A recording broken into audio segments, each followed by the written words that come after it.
All right. So we are going to get started today. My name is Maya. I'm the Student Life Associate here at Campus Life and Engagement. And our webinar today is Coming to Montreal as Me. So first of all, hello everyone, and welcome to McGill. We're very excited to have you join us today for this panel webinar. Congratulations on your acceptance. We hope that you have all taken the opportunity to celebrate this major milestone. So before we get started, I just wanted to make a few housekeeping announcements.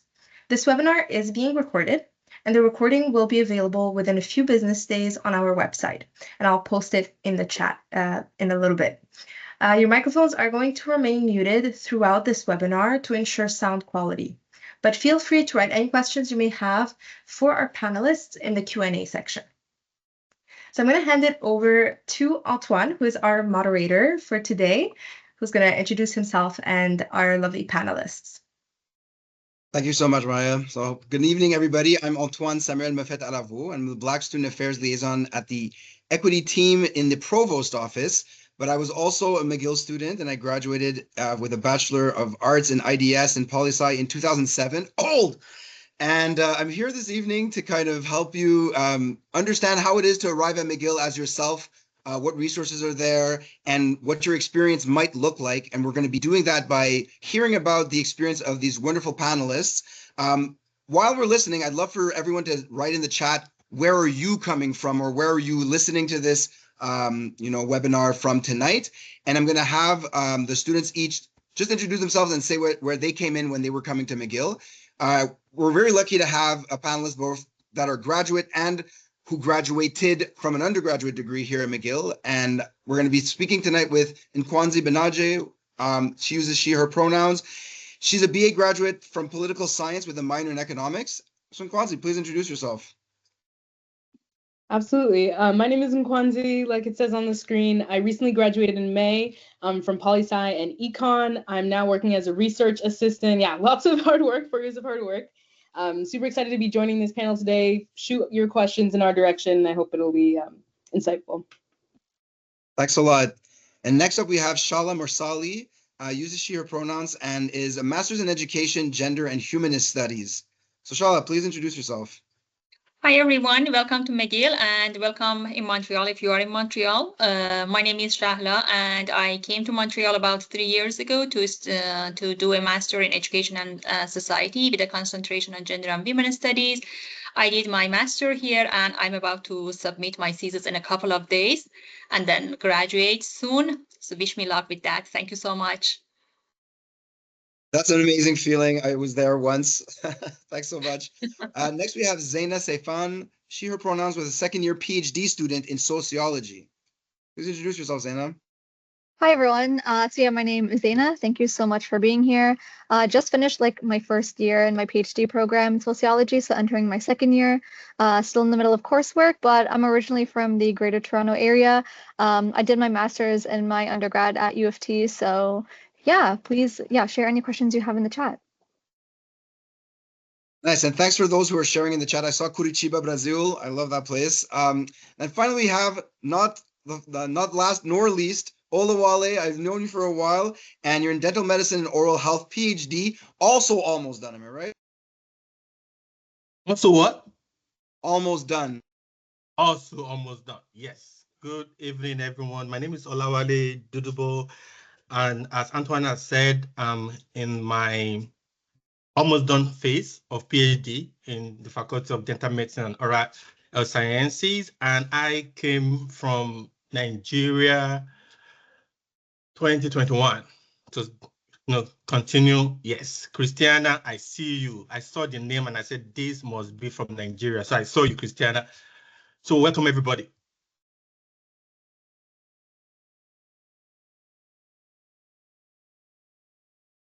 All right, thank you all so much. So before we get started, I'm just going to do a land acknowledgement. So land acknowledgements might be new to some of you, so I just want to clarify what they are. They bring awareness to Canada's colonial history and acknowledge Indigenous communities who are still active on this land. They also work towards reconciliation between institutions, individuals, and Indigenous communities. If you are interested in learning more about land acknowledgements, Canada's indigenous communities, and the history of colonialism in Canada, you can visit native-land.ca, which I will link in the chat as well. McGill University is located on unceded land, which has long served as a site of meeting and exchange amongst Indigenous peoples, including the Haudenosaunee and Anishinaabe nations. We honor, recognize, and respect these nations as the traditional stewards of the lands and waters on which we meet today. So we at Campus Life and Engagement, or CLAY for short, are here to help you build a sense of belonging and connection within the McGill and Montreal communities. We do this by helping you prepare for your arrival at McGill and connect you to the resources you need along the way. We'll be in your inbox on Mondays this summer with emails going through guiding you through deadlines and important preparations, and we'll be offering you information and interactive sessions to answer all your questions. We have a great team that can also be reached for individual appointments to help you navigate resources in your first year and beyond. We also have a team of Ask McGill student navigators who are there to answer your questions by phone, email, and in person. You'll see them with their signature Ask McGill flag backpacks on campus this August. We also help you explore peer support and mentorship programs, such as our new Study Buddy program, which is now live for applications. We'll pair you essentially with an upper year student mentor before you even get here, and they can help guide you from a student perspective. We'll also be putting on lots of activities for you, the biggest and most exciting of which is orientation at the end of August. So don't hesitate to reach out to us at CLAY if you have any questions, and be sure to join our dedicated social media groups for new students. So we have a Facebook group and a Discord for undergraduates and a Discord for grads as well. All right, I am going to hand it over now to Antoine to start us off. We have great questions for our panelists today. Antoine, mic is yours. Yeah, thank you so much, Maya. And I want to thank the panelists again and everyone for being here tonight. We're supposed to learn from each other and learn from your experiences, but no one's experience will be the same. I just remember preparing and coming to McGill. It was a big challenge, and everyone's going to give you advice, but I'll share one bit before we get started. It's ask questions. Don't be scared. Use resources. And I say this because there'll be a time for some questions at the end of our presentation when we get closer to the 6:30 mark, but you can also put them in the chat. If a question has to do with what the panelist is discussing or what we're talking about, that's great. We'll answer it kind of right away. But if it's a more general question, you can keep it at the end for the Q&A, and Maya will be kind of supervising all of that. So it's a question format, and we're going to have our panelists answer in order. So let's get started. I mean, the first and simple question is really, can you briefly describe your journey getting to McGill? I think everyone has a different path. What made you want to go? What did you think, and how did you make that decision? And how did you end up coming to McGill? And we could start with Shala.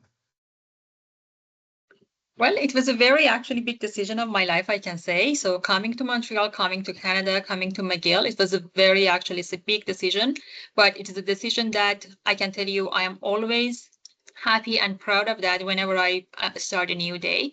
So basically I came to McGill because it is a worldwide known university. So, and the quality of education is really high. It teaches you not just your major, if you are studying, I don't know, biology, education, or medicine, or whatever major you are in. It doesn't just teach you the subject matter. McGill teaches you lots of soft skills that you will definitely need, not only in your personal life, but also in your professional life.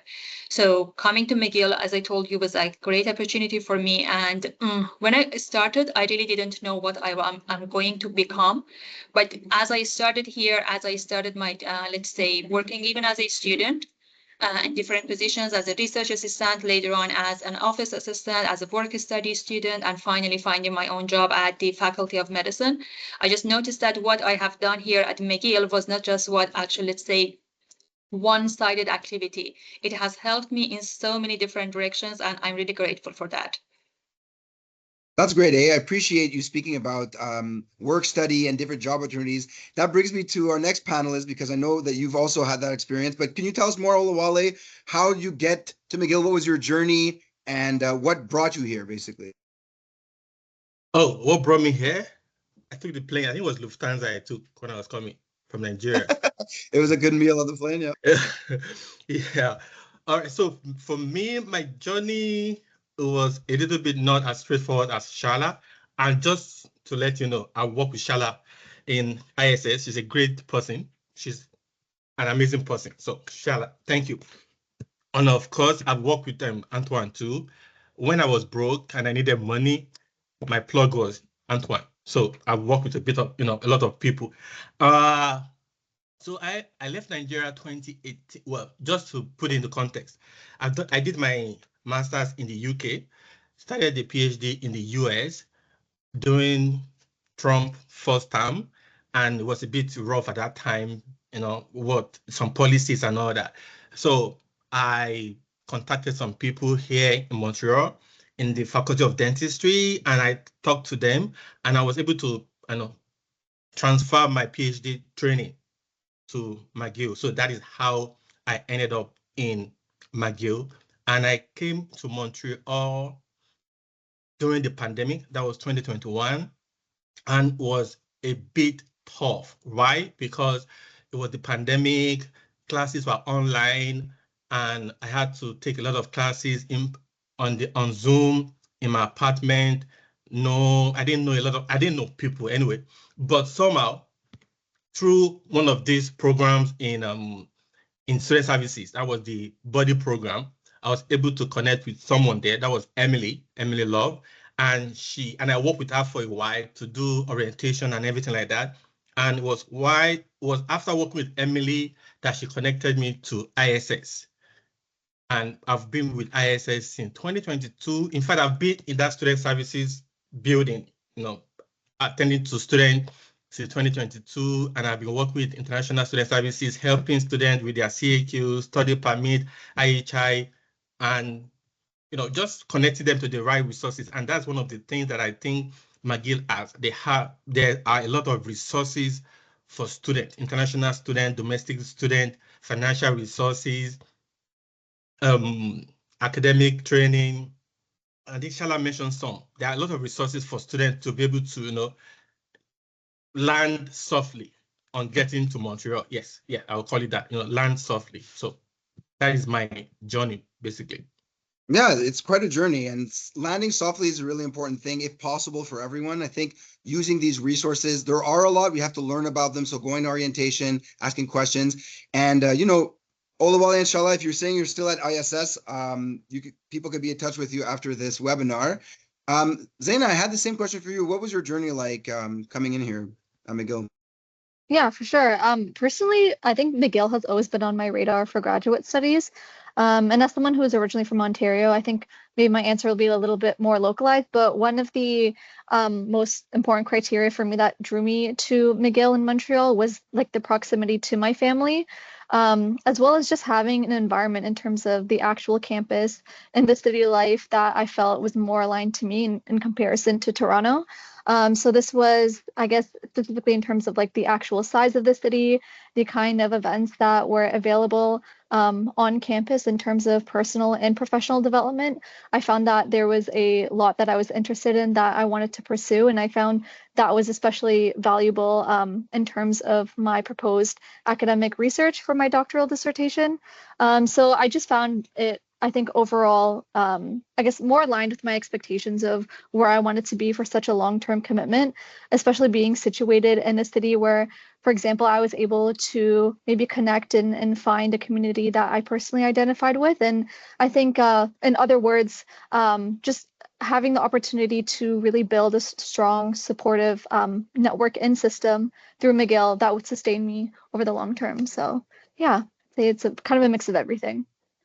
I mean, it's really interesting perspective. And Olawale and yourself, you both spoke about community. We'll be getting there, how to build community. Kwanzaa, I know you got involved with student associations. Maybe you could share a little bit about the beginning of your journey coming to McGill and how you got involved with everything on campus life.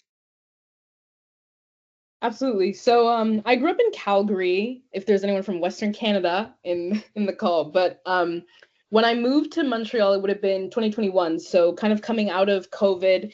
But there were still quite a few restrictions in terms of like how many people could hang out together. Some of my bigger classes or like my freshman first year larger lectures were all online. So I was really just looking for friends. Our residence was kind of strict with who you could have in your rooms or whether you could congregate in groups. So I was looking for even virtual or like off-campus options for meeting different people. That's how I ended up maybe once a month-ish, very sparingly, showing up to our university's Black student network table talk nights, which is kind of just like you hang out, you discuss a certain topic, you meet people in your year, in your program, but it was just a really easy and convenient way to meet Black students.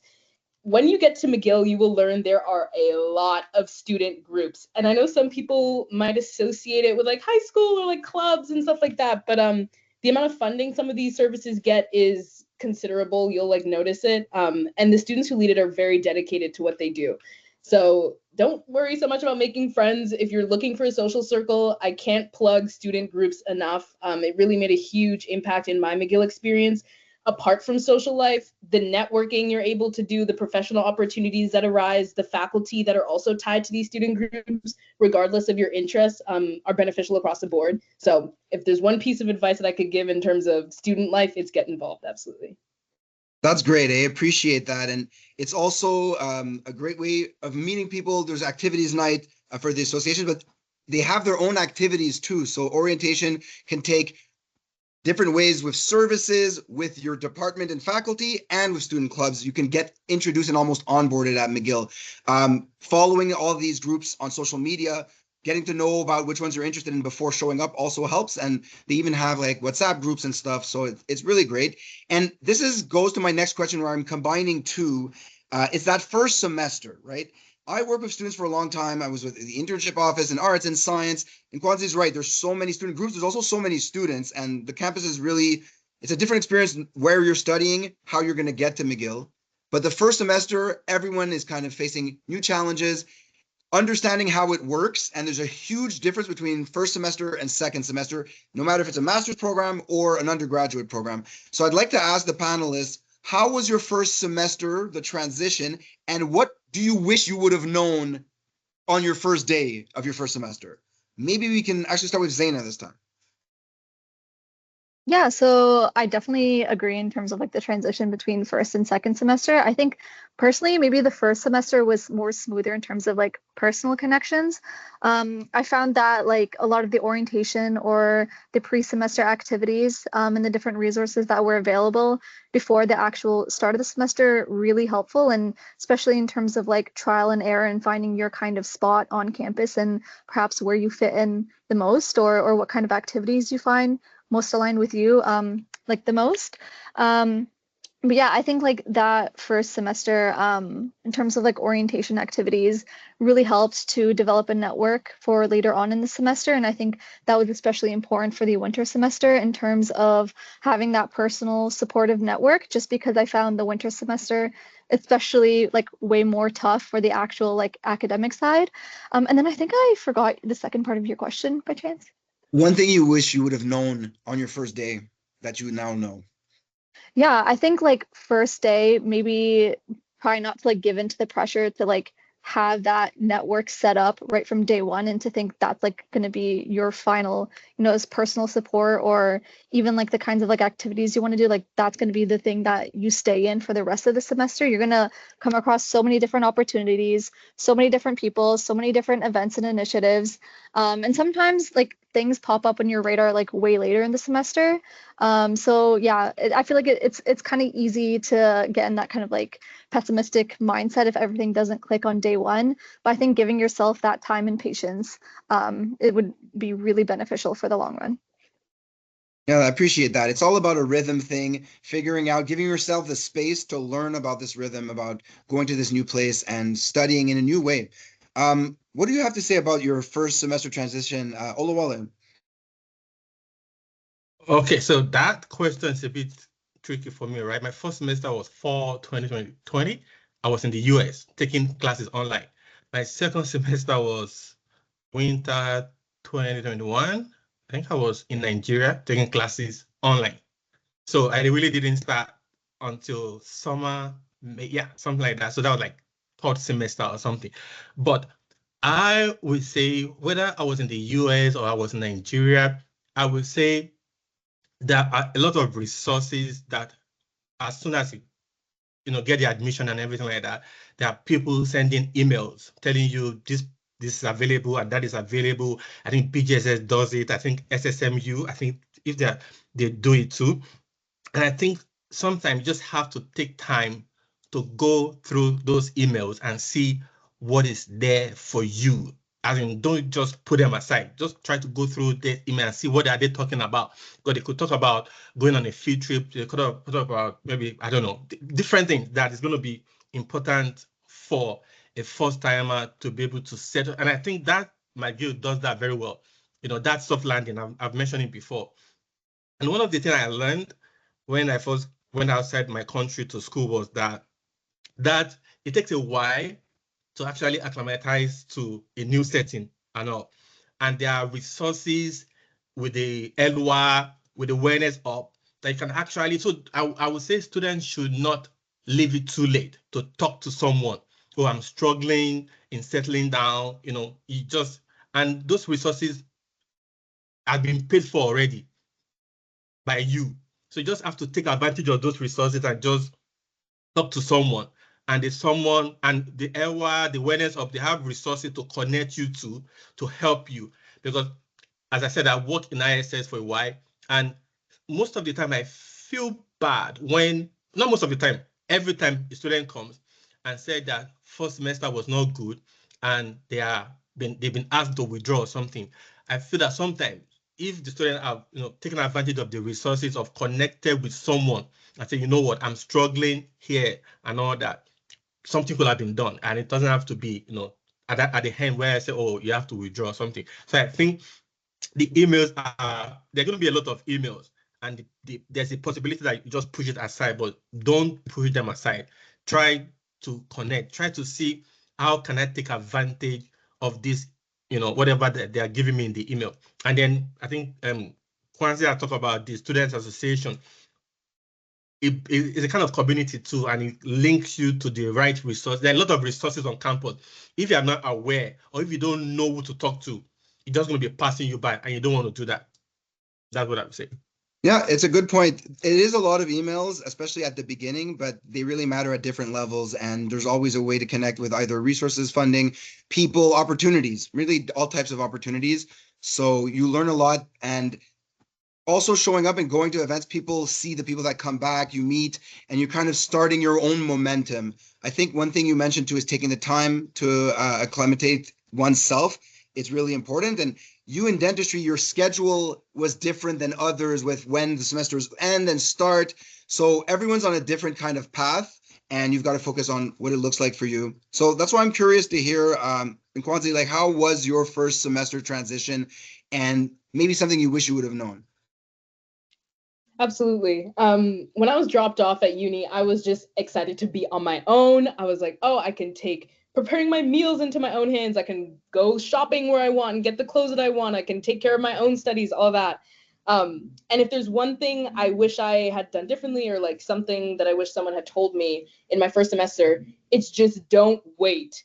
And that goes for academics, that goes for job applications, that goes for doing your laundry in your residence building. Like, I'm a very type B person. I always had my mom in my ear saying, do this, do that, or you're always procrastinating. And it's honestly very true. If you are in my position and experience a quite steep learning curve academically being at McGill in your first semester, and you get your first paper grade back or your first exam mark back and it's jarring, don't dwell on it. It happens to everyone. Go see the prof like immediately before the finals come, before December, and you're all stressed. Get that sorted.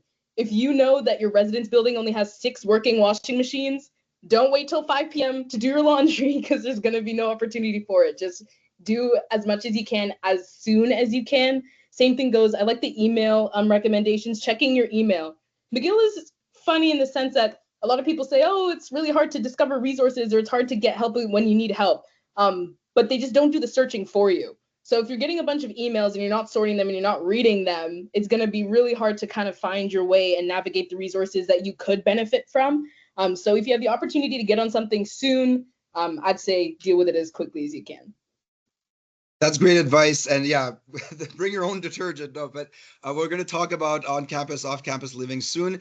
You and Olawale both mentioned to not wait. And it's true because first semester, you can feel like I'm going to go through it or I'm going to do this. I remember I was seeing students that were registered in 600 level classes, but they were U0 undergrad. And I was like, someone should have told you, don't do, you can't finish everything before finding out the consequences. It's better to ask and adapt. And a lot of time that happens around the mid-October or right after ad drop. You could figure things out still and pivot. So it's great advice. I remember I gave a paper. Someone said, excellent research, but your English is horrible because I was coming in from a French CEGEP and I didn't know all the academic English. I learned, and my second semester I was great. So yeah, Shal, I wonder what your first semester thing and advice, what would I have known? Like, how did it go for you? Well, the first semester was not a very easy one for me, to be honest, but building on what my friends told, Olawale, Zaina, and everyone, I can tell you that for the first semester, I was so focused on, let's say, getting to know McGill academically that I don't know, focusing on my, I don't know, research, doing my assignment, attending the classes, that somehow I got lost in the first semester. So transition was not a very easy one for me. So what I can recommend, besides what my the other panelists recommended, is that actually, let's say, if I had to do that one more time, if I had the chance to do that one more time, I would divide my time equally between the academic side and the student life side.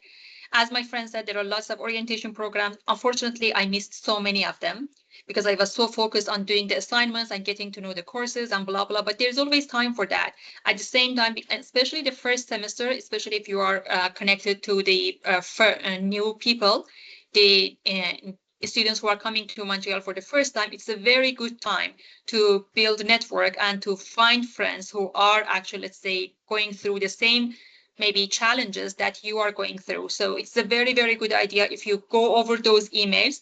I was never good with emails, and it was a bitter lesson I learned in the way in the first semester. Oh my God, I have lost the opportunity to attend all of those events. So I lost lots of these orientation programs. I lost the opportunity to learn about the different sections, but believe me, for whatever problems or difficulty that you might have as a newcomer in Montreal, McGill has already thought about it, and there are good actually resources at McGill to help you. All you need is, I can recommend, if I told you, if I had to do that, if I had the chance to do that one more time, I would attend all of the orientation programs. I would keep all of those booklets, all of those papers they gave me. I would create, I don't know, my own contact list of different, let's say, departments, different offices, SSMU, PGSS, I don't know, let's say ISS, I don't know, IHI, whatever. I would create a good contact list and know actually what is happening and take my notes there. All of these things that you are doing in your first semester is going to help you throughout your study. And it is an experience that you will not notice until the end of your study. The more you are moving toward the end of your studies, you will see that the connections you are building and the knowledge you are gaining in the first semester is really crucial for your for your studies in the future semesters. So as my other friends told, I'm accepting all of them, and this is actually my experience.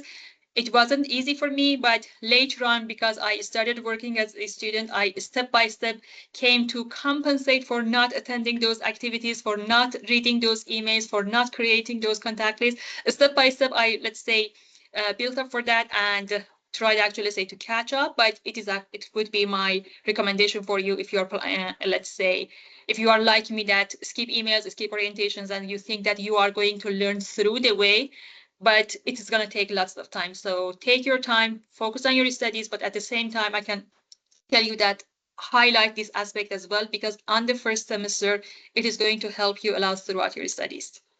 No, absolutely. I remember reading an email too late that I could have had funding, but I missed the deadline. But then it's never too late. So you have to start early, but it's never too late. I got involved in internships, got awards, and met so many people, I even ended up finding a job. So it's really good advice. And you're going to find the resources no matter who you ask. I think that's what's great is it could be the library, it could be Oasis, first year office, whatever it is. And colleagues that are older than you, but in your program of a year, they could tell you what they've been through this class, what they think, and that's always cool too.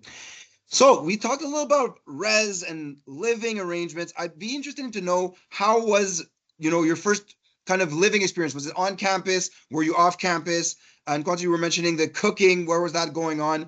And how did you build community in that area, like of the aspect, kind of geographically, where were you at and how did you build community there? We'll start with you, Kwanzaa, actually. For sure. My first year, I was in upper residence. I was in McConnell Hall. And interestingly enough, one of like my favorite hobbies is cooking. And I got into it because I spent all the money on my one card at the dining hall. I think there was a bit of a different payment plan when I was back in first year. But the way that it worked is like every individual item had a different price. So I would just spend all of my money at the dining hall. I really enjoyed my residence kind of setup, I guess, because I did have my own room. It was like an individual single room. We had shared bathrooms, but the bathrooms were clean by staff during the week. So I really enjoyed it. One of the like unexpected, I guess, results from my residence was that I got pretty close with our like doorman, with the porter, which I wasn't expecting necessarily. I thought I was like, oh, I'm gonna find my friends, of course, in res, and you find some friends in res, but you also find friends like outside of res as well.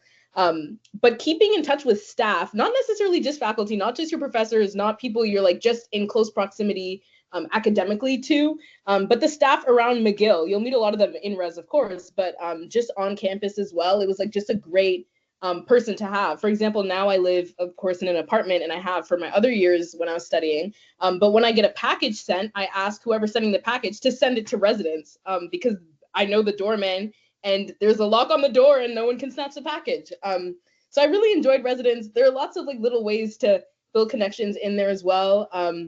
But yeah, I couldn't recommend it enough. I mean, this is very good advice. I had a package sold just last week, so I like that. And I think the best staff is also the library staff, like for research and support, and even banter. It's like pretty exciting to know that you can have. There's really good people all around McGill, and it's not always a social circle thing, either academic or student. There's other people around. Zaina, how was your like living experience, especially around your first semester? Yeah, so I actually live off campus around like 30 minutes away walking distance, which I really love, to be honest. I think like it gives me like a healthy distance away from like being trapped in the kind of McGill University bubble.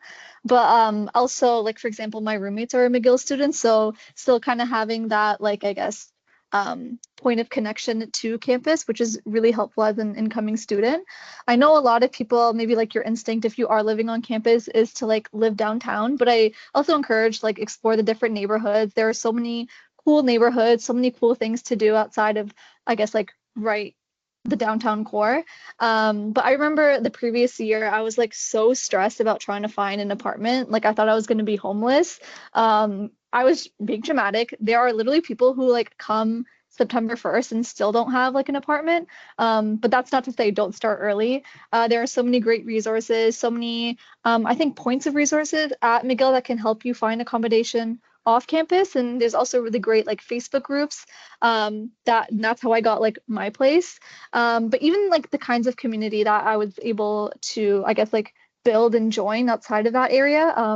So that was, I guess, like that neighborhood I was saying, like exploring neighborhoods that can potentially speak to your interests. That is something that I found kind of happening to me kind of by accident. So for example, I'm a big reader and the kind of neighborhood that I live in has like a lot of libraries, a lot of bookstores, a lot of local events. And so that was extremely helpful and being able to just build community and find space outside of like the McGill bubble.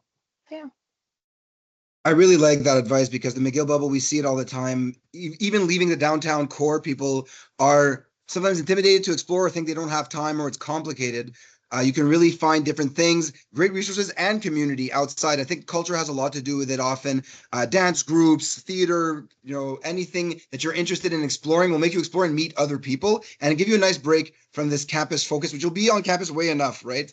So that's really interesting. Olawale, how was your like living situation? I know you moved around a lot, but around Montreal and building community both in and out of campus, how did that happen for you?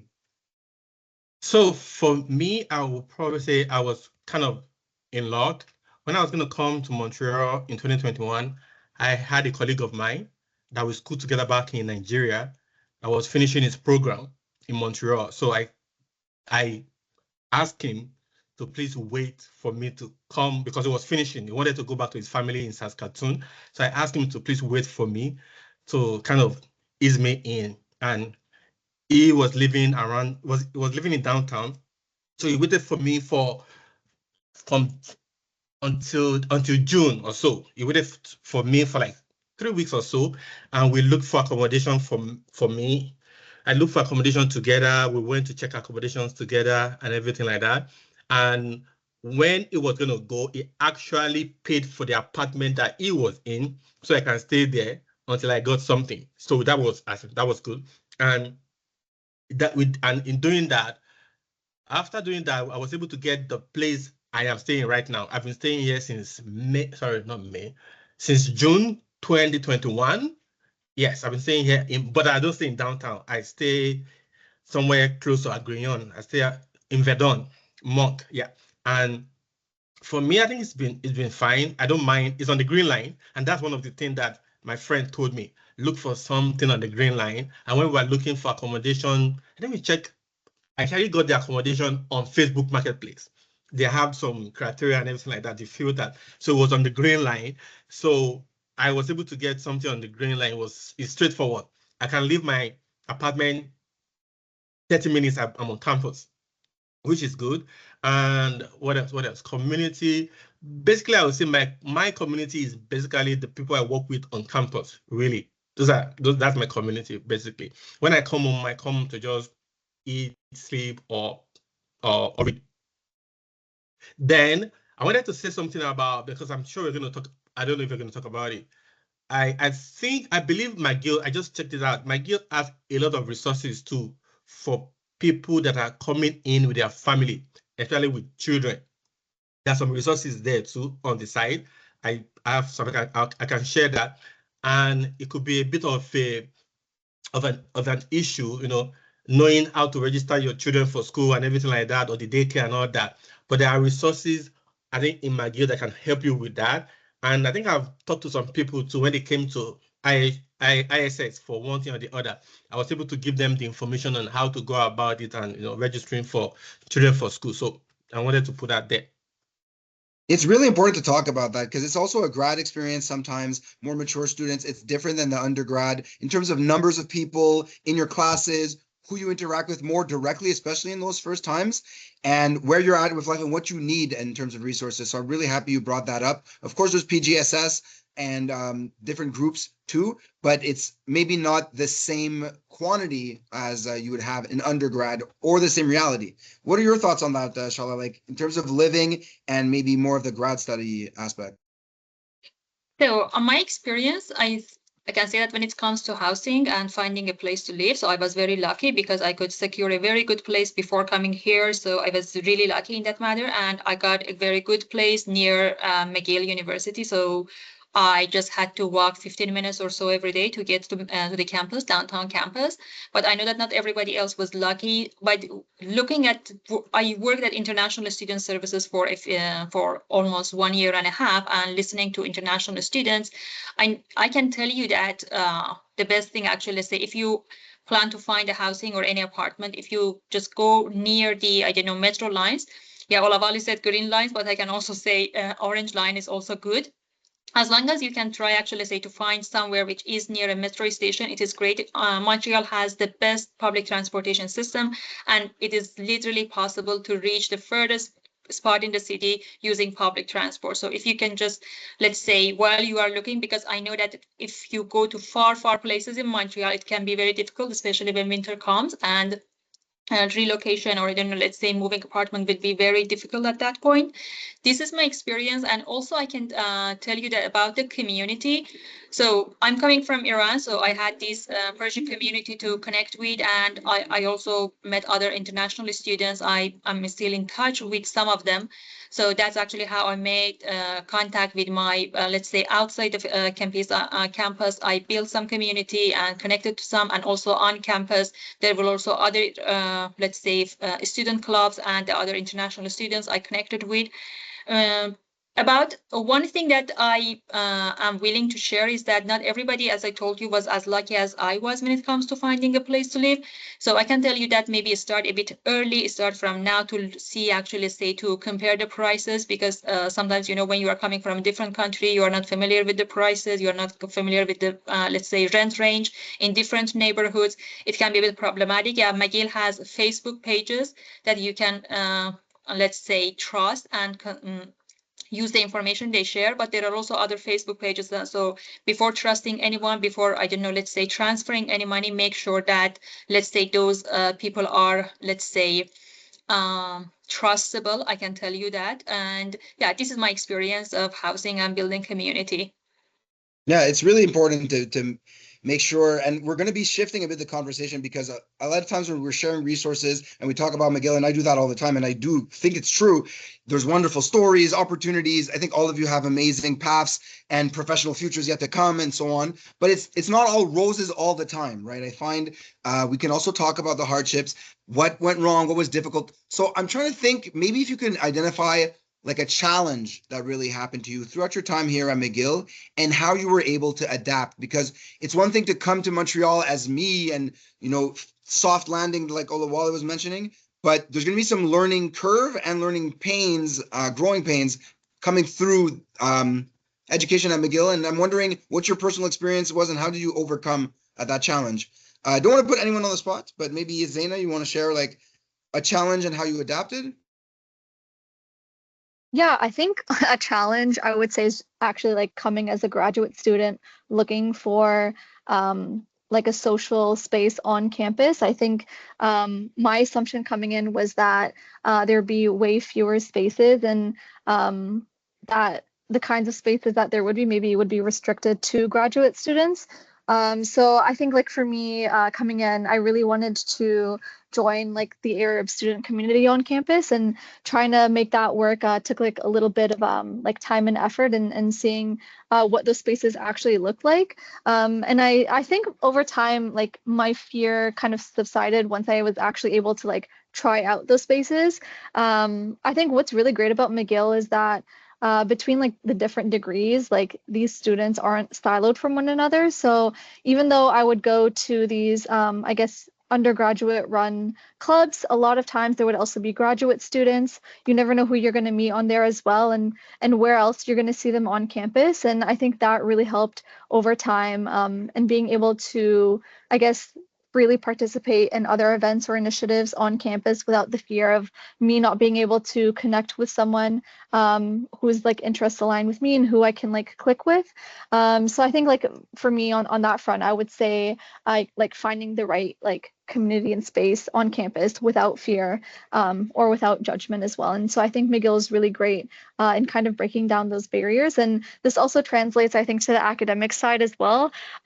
This wasn't something that I noticed at U of T, but McGill, I think, uniquely has academic courses at certain levels where both graduate and undergraduate students can attend. So that those are the 500 level courses. And that was really great as well, because you never know who you're going to meet, who you'll see in more like casual settings across the McGill campus. So yeah. It's really great advice, eh? And there's Thompson House, of course, too. That's one thing. There's even a McGill campus bubble, like upper campus with Thompson House and the gym and athletics. These are great places to mingle and meet different people. You get by education, medicine. It's like different than what you're used to at the core Sherbrooke area, let's say, that's more south. And these 500 level classes, although very challenging, I did one at my final year. You're getting very close to the professors. That's one thing that's really cool, is you get to know them more. Going to research, book launches, thesis defenses, you can meet people, and that's open to everyone too. People do undergraduate research at a graduate level with a professor. Like, that's things that are unique to McGill. And I did want to make a Toronto joke with the with the metro system and the traffic. Like, we're lucky enough to be here in Montreal, even in the winter. But yeah, all jokes aside, thanks for sharing about that challenge.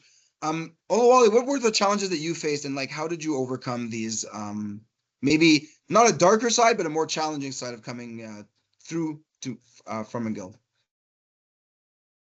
So I'm just gonna say that I'm sure for every individual, the challenges are gonna be what do you call it? Individualized, right? It could be it could be anything. Well, I'll say that for that, there's always someone to talk to.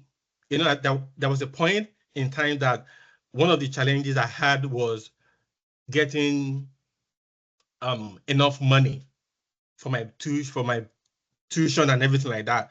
And one of the person that I was connected to was Antoine. Someone connected me to him, and it told me what are it told me the options available and everything like that, and I was able to sort that out. And another challenge that I think I had was, yes, I wanted to bring my family over.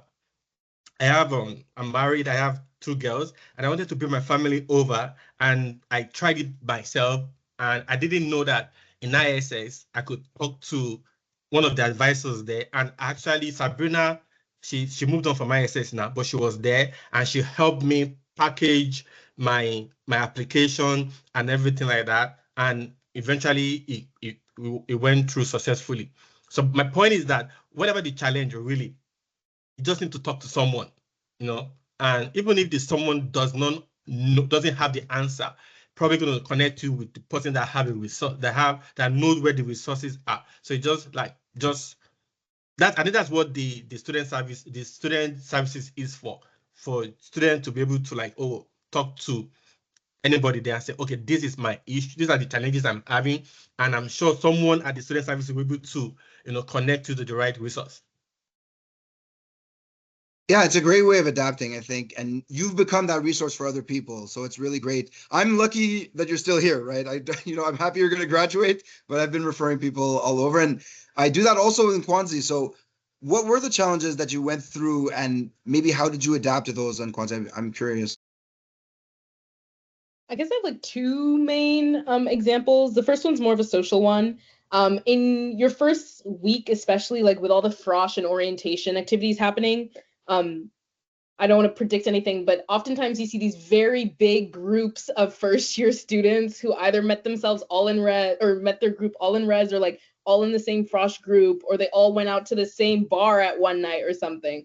And they are these huge groups that go to the dining hall together, and then they all go to the library together, and they all sit down or go to OAP together. And I remember asking myself, where did everyone meet each other? It's the first week of school. And lo and behold, by the time you get to 4th year, when I was graduating, half of these groups had split. Some other people are now hanging out with other people. 4 years, if you're doing a 4-year degree, is a long time to meet lots of people. So if you're lucky enough to find your crowd immediately right off the bat in your orientation group, which is common for a lot of people, don't close your doors off to other people. There's so many other students that you can meet in different faculties, different programs, studying different things from you. And there's lots of opportunity there to meet different people. I would say my second biggest curve was the academic one. I think that was really a shock in especially second year, first and second year. My piece of advice would be give yourself grace. It is difficult. I think a lot of people coming into McGill, especially if you're coming right out of high school like I did, were honestly itching for some rigor in their academics, which McGill certainly provided.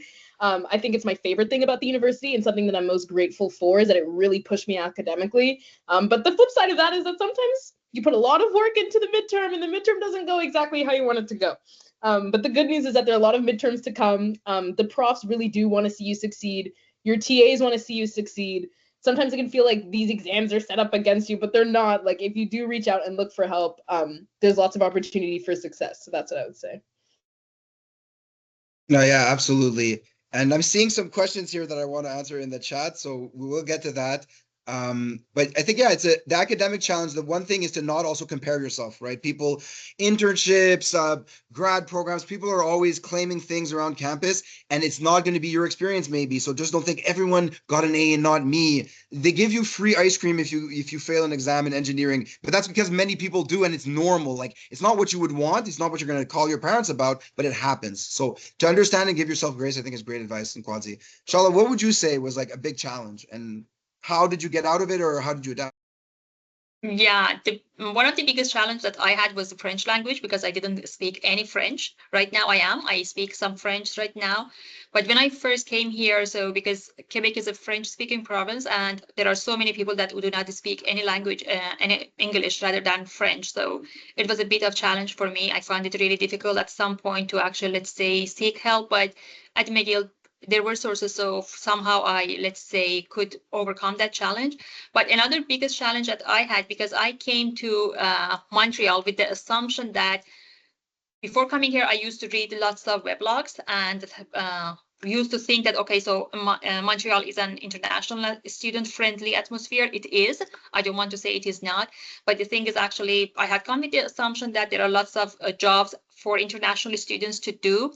But coming here and not knowing French, it proved me wrong. So it was a very big challenge because I had come with the assumption that I can easily find a job and work either on campus or off campus. So it was one of the biggest challenges because I was trying to actually, before coming, I was, let's say, I had made this assumption that I can find a job and somehow pay for my expenses, which I couldn't find any positions outside of campus because I couldn't speak any French. So that's actually say why it became a very big challenge.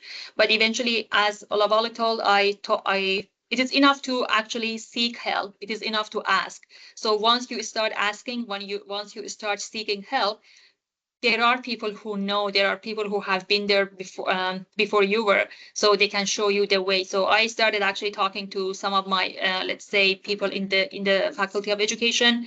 They introduced me to some graduate students who were in Montreal for a few years before I was, and they introduced me to some other people, and through these some other people I was introduced to some other channels, and then I ended up finding a job on campus. So as I told you, yeah, these were the basic challenges that I really struggled a lot during the first few months of my stay in Montreal, but somehow I overcame them. And as I told you, it is enough to start asking and it is enough to start speaking about it. There are always people, there are always resources that you can make the most use of. Yeah, it's a really good advice. I've put a few of these job seeking resources here, both from McGill, the Career and Placement Services. Yes, Montreal, which is at the famous Tim Hortons building. I just brought a student there this morning, or this at noon today, actually. And also work study that you mentioned. These are the work study will start opening up and have more and more postings over the summer. And it's one of the more inclusive job seeking things because it's for every McGill student that you can work on campus. So they understand you're a student, so they'll have scheduling that kind of fits. So it's been really great advice. I did want to open up for questions, and I have like a bonus end question if ever there's not, we don't go over the time. I didn't see a comment about Sauvé Metro. I just want to say I was going and commuting from Sauvé Metro too.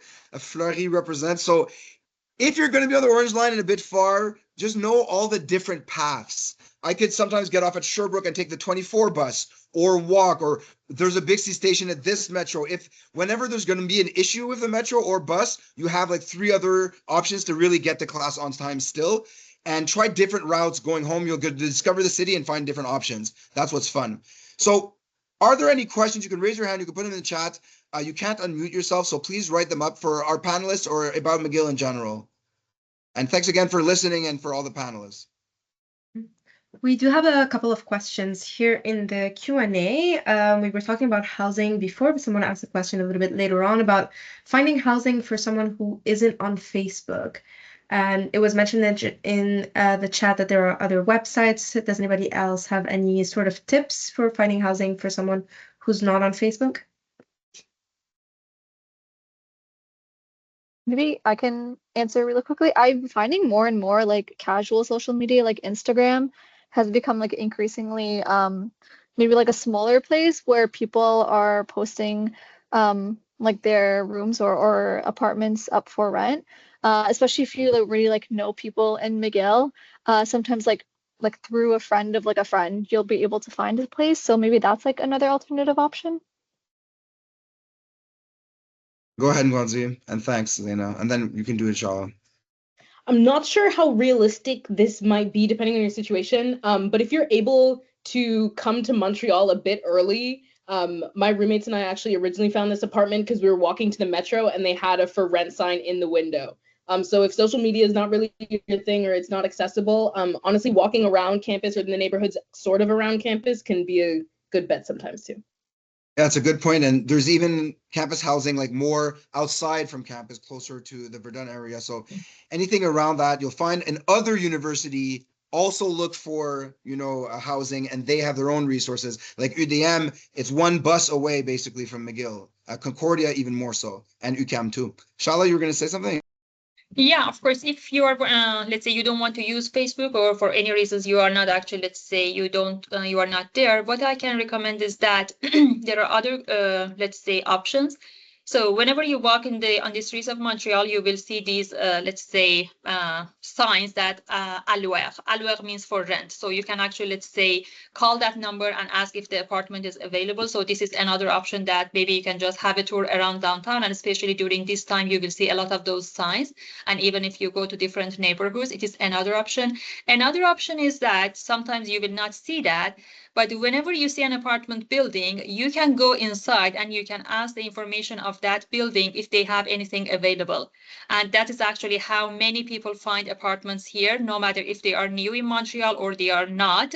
They just actually, let's say, for example, you have this building, for example, 2020, I don't know, on Sherbrooke Street. You just surf the internet for its website, and if they have any available spots, they post it on their building's website. Or as I told you, you can just walk into that apartment building and ask the people or the staff who work in that building, a doorman or someone, and they can definitely tell you if there are spots available. And right now, as I see, because of the some policies at work, I see that, for example, in the apartment buildings that I am living right now, although it is a bit far from McGill, there are at least 10 or 12 vacant spots. So, and actually you don't see the sign allouer, but if you go to the apartment building's website, those 12 vacant units are advertised there. So if you like a building and you are not sure if they have any, let's say, vacant units available, you can just surf the internet for their website and you see if they have any availabilities or not.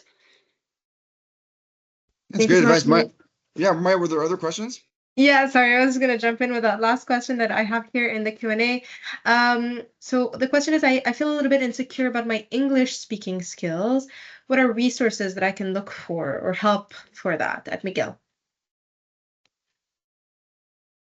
I mean, I know that there's different resources for practicing, and it's also making community with different languages. So language like meetup groups, Duolingo groups, so to speak. Like I've seen them in cool places like La Fontaine Park and so on. And there's a lot of learning services too, from teaching and learning services that help you academically. And I'm sure that they have something more about the language. But Jala, you seem to have an answer.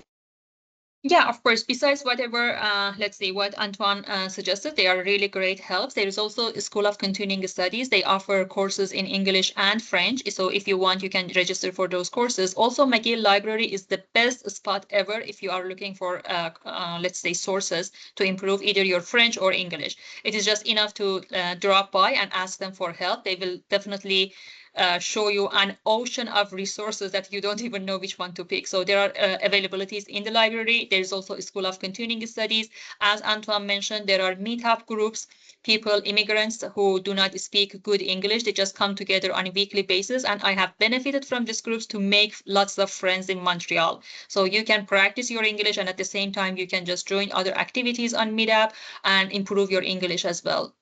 And also, I know that actually there are some English-speaking clubs at McGill, especially they come together in Leacock building and they practice their English or French. There are people who, students that are doing that for free. So you can partner with one of them, you can match with one of them, and they can help you. They can be your speaking partners.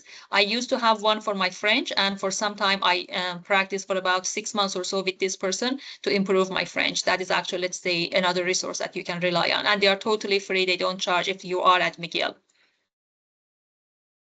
That's really great advice. Appreciate that. Go ahead. I just wanted to say that feeling insecure is probably one of those things, right? There's nothing wrong with it. It's okay. I felt the same thing when I was in the US, and I felt my accent, everything was like that. And then when I started classes with McGill, it was the same thing, but I was kind of more at home because I had people from India, from Iran, and everybody was flowing on the same level, knowing that, okay, we get to understand one another. accent, dialect, and all. And recently, I was talking to a friend of mine, a PhD student that came from Iran, and she told me that when she first got to McGill, she couldn't speak English. And when we were talking, actually, she wasn't talking to me in Farsi. She was actually talking to me in English. Getting to McGill, she was able to build on English speaking, and proficiency and all that. So there's nothing wrong with that insecurity. Just come to McGill and just be yourself and talk to people, especially in English. Speak. When I don't speak French, but when I was talking to my landlord at one point, he said, it's okay if you don't speak French, say the broken French that you know or whatever. Someone will understand. Someone will correct you. And once they correct you, you know how to speak it. That's good advice for real. And that's one thing, is to not be intimidated, instead adapt and try. And I think that's how many languages are learned. So I think there were no other questions. I wanted to thank everyone. There's some great discussion. People are already linking up, which is exactly what McGill's about. Stay in touch. Try to follow and get ready more for the time that you have now before orientation week actually starts. You can read those emails more carefully before you have class. You can sign up and register for these programs. I want to thank all the speakers tonight, and also Maya and Clay for hosting us. And I just want to wish everyone a really good time coming to Montreal, getting started at McGill. And the one thing with McGill is that there's always a community being built of McGill graduates, alumni. They stick around, and those are people that have advice and that you can link up with too through the different alumni associations. So don't hesitate to write to any of us, add us on LinkedIn. And I want to thank everyone again for being here tonight. Bye, everyone. Thank Take you care. so Have a much. good everyone. evening. Thank you so much.